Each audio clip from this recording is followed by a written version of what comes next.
नमस्कार बच्चों। आज हम देखने वाले हैं कविता क्रमांक 8 उड़ान। ये जो चंद्रसेन विराट इनकी ये कविता है।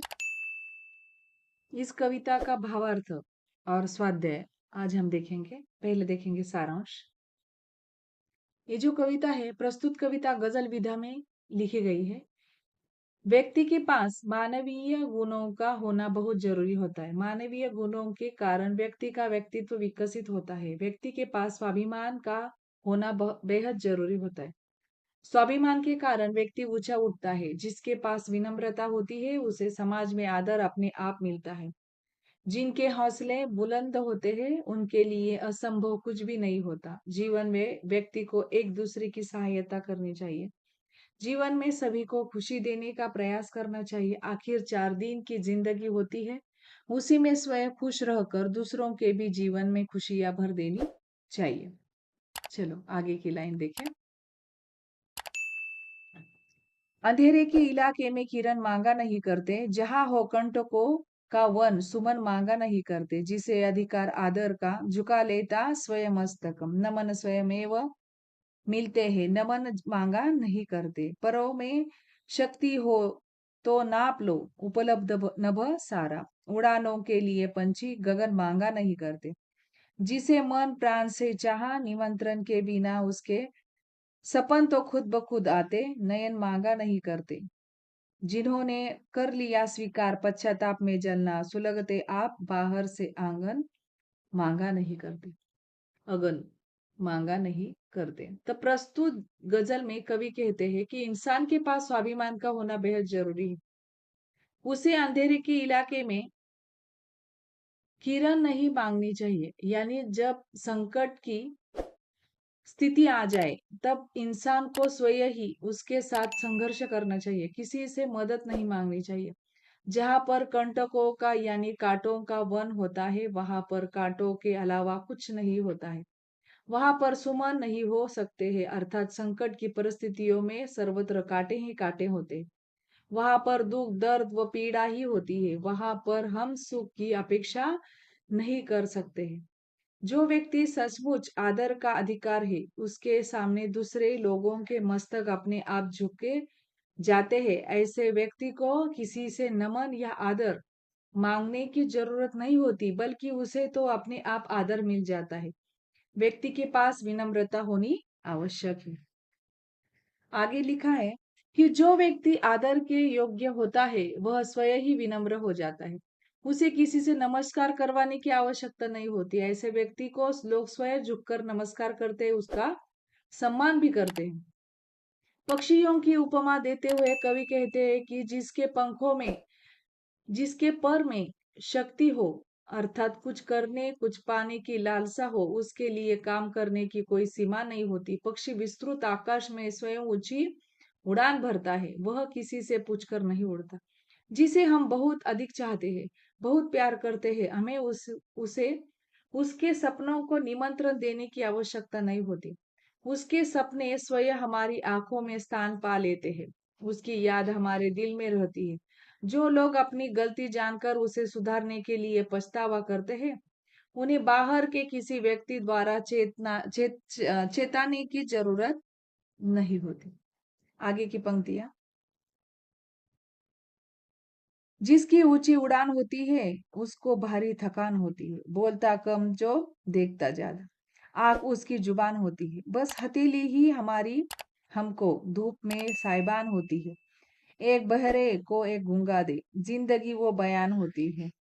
तीर जाता है दूर तक उसका, कान तक जो कमान होती है। खुशबू देती है एक शायर की, जिंदगी धूपदान होती है। इसका अर्थ यह है कि जिस व्यक्ति की जितनी अधिक ऊंची उड़ान हो, जितना अधिक वह काम करे, उसे उतनी अधिक थकान होती है। जो व्यक्ति कम बोलता है और देखता परखता अधिक है, उसकी आंख जुबान का काम करती है, अर्थात उसकी आंखों में उसका अनुभव दिखाई पड़ता है। जब हम कड़ी धूप में चले रहे होते हैं, उस समय हम अपनी हथेली से ही छाया प्राप्त करते हैं। अर्थात जब हम परेशानियों में मुश्किलों में फंसे जाते हैं तब हमें स्वयं उसका हल ढूंढना होता है। कोई दूसरा हमारी मदद नहीं करता। एक गूंगा जब एक बहरे से बात कर सके वही जिंदगी। जो धनुर्धारी कान तक कमान को खींचता है, उसका तीर उतना ही दूर तक जाता है। अर्थात व्यक्ति अपना लक्ष्य जितना ऊंचा बनाता है, उसकी उपलब्धि भी उतनी अधिक होती है। एक शायर की जिंदगी एक धूपदान के समान होती है। जिस प्रकार धूपदान में जलता हुआ द्रव्य अपनी सुगंध से वातावरण को सुवासित कर देता है, उसी प्रकार शायर की प्रसिद्धि चारों ओर कैसे जाती है। आगे का देखो। अभी हम देखेंगे उसके नीचे का जो स्वाध्याय है। तो यहाँ पे पहले आया है आसपास। ये जो अंतर्जाल के ऊपर दिया है कि अंतर्जाल की सहायता से आप कविता पढ़िए और मुद्दों के आधार पर आशय स्पष्ट कीजिए। तो कविता का नाम उड़ान है, कवि के नाम चंद्रसेन विराट। कविता का विषय है कि लोक नीति। केंद्रीय भाव है कि कवि ने स्वाभिमान, विनम्रता, हौसले, बुलंदी, दूरदृष्टि जैसे अनेक मानवीय गुणों को उभारा है। कवि का संदेश यह है इस कविता में कि लक्ष्य प्राप्ति के लिए अपने पर भरोसा रखो, दूसरे की तरफ मत झांको। आगे है पाठ के आंगन में प्रश्न पहला, सूचना के अनुसार कृति पूर्ण कीजिए। मैंने उत्तर लिख के दिया है। सही विकल्प चुनकर आपने वाक्य पूरा करना है।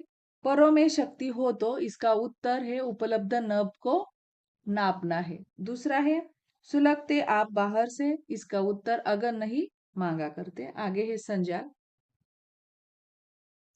उसके पहले एक प्रश्न है कि पंक्तियों का सरल अर्थ लिखिए। हमने अभी जो लिया वही है अंधेरे के इलाके में। तो ये जो पंक्तियां है इसके दो ऊपर की दो पंक्तियों का अर्थ ही पूछा है। अंधेरे के इलाके में से नमन मांगा नहीं करते। तो प्रस्तुत गजल में कवि कहना चाहते हैं कि इंसान के पास स्वाभिमान का होना बेहद जरूरी होता है। उसे अंधेरे के इलाके में किरण नहीं मांगनी चाहिए। यानी जब संकट की स्थिति आ जाए तब इंसान को स्वयं ही उसके साथ संघर्ष करना चाहिए, किसी से मदद मांगनी नहीं चाहिए। जहां पर कंटकों का यानी कांटों का वन होता है, वहां पर कांटों के अलावा कुछ नहीं होना होता है। वहां पर सुमन नहीं हो सकते हैं। अर्थात संकट की परिस्थितियों में सर्वत्र कांटे ही कांटे होते हैं। वहां पर दुख दर्द पीड़ा ही होती है। वहां पर हम सुख की अपेक्षा नहीं कर सकते। जो व्यक्ति सचमुच आदर का अधिकारी है, उसके सामने दूसरे लोगों के मस्तक अपने आप झुक जाते हैं। ऐसे व्यक्ति को किसी से नमन या आदर मांगने की जरूरत नहीं होती, बल्कि उसे तो अपने आप आदर मिल जाता है। व्यक्ति के पास विनम्रता होनी चाहिए। आगे का प्रश्न है कि कविता द्वारा दिया गया संदेश अपने शब्दों में लिखिए। तो कविता द्वारा अनेक मानवीय गुणों का संदेश दिया है। स्वाभिमान, विनम्रता, हौसला, दूरदृष्टि, अपनी गलती पर पश्चाताप करना आदि गुण की किसी भी व्यक्ति के व्यक्तित्व के लिए आवश्यक है। स्वाभिमान मनुष्य में आत्मविश्वास उत्पन्न करता है। विनम्र व्यक्ति सर्वत्र आदर पाता है। हमारा हौसला जितना अधिक होगा, हम उतने ही ऊंचे लक्ष्य को प्राप्त कर सकते। दूरदृष्टि हमें हमारे लक्ष्य निर्धारण में सहायता करती। गलती प्रत्येक इंसान से होती है। अपनी गलती को ना समझना, समझकर भी सुधारने का प्रयास न करना, पश्चाताप करने को अपना अपमान मानना हमें अप्रिय बनता है। हमें अधिक से अधिक मानवीय गुणों का विकास करने का प्रयास करना चाहिए। आगे का प्रश्न है कविता में प्रयुक्त विराम चिन्ह के नाम लिखिए। तो यहाँ पे आपको नाम लिखना बताया है प्रयोग करके। अल्प विराम, न हूं न हाँ, चुपचाप बैठ गया, ये अल्प विराम का चिन्ह बीच में दिया है। योजक चिन्ह यहाँ पे देखिए, राजा रानी इसके बीच में योजक चिन्ह दिया। ये दोनों उपवन में सैर कर रहे थे ऐसे। पूर्ण विराम, जब वाक्य खत्म होता है उसके बाद हम पूर्ण विराम देते। आखिर वह शुभ दिन आ गए, आ पहुंचा। आगे का संजाल पूर्ण कीजिए है। तो आपको ये दिया है, बॉक्स करके दिया है कि कवि ने इन मानवीय गुणों की ओर संकेत किया है। शक्ति, पश्चाताप, नमन और आदर। आज का कविता का भावार्थ और उसके नीचे के क्वेश्चन आंसर आपने अपने नोटबुक में लिखना है, समझना है। ठीक है, धन्यवाद।